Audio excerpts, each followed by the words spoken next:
for Franciscan spirituality, I think in the end, it is very much like what I've come to know in a Buddhist path of cultivating curiosity, of of of saying to oneself, to myself, I really don't know. I've made all these assumptions. I have all these expectations, but no, I don't know. And Buddhists call it cultivating don't know mind, beginner's mind. I couldn't be a Franciscan, I think, without engaged Buddhism.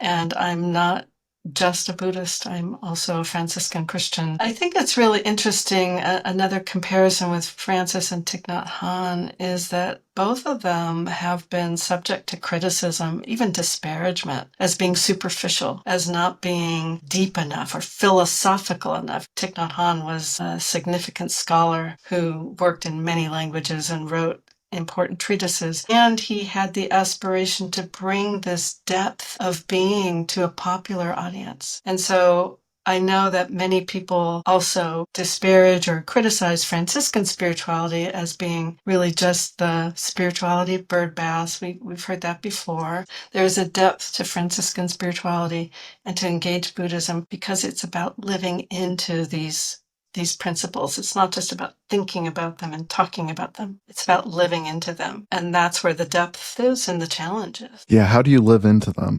So for engaged Buddhism, for Thich Nhat Hanh's tradition, he has the 5 mindfulness trainings and then the 14 mindfulness trainings. And these are trainings that do not contradict Christian practice at all, Christian faith at all. But these are guidelines, one might say, invitations. They aren't rules. These are guidelines in terms of how to live in a life of presence.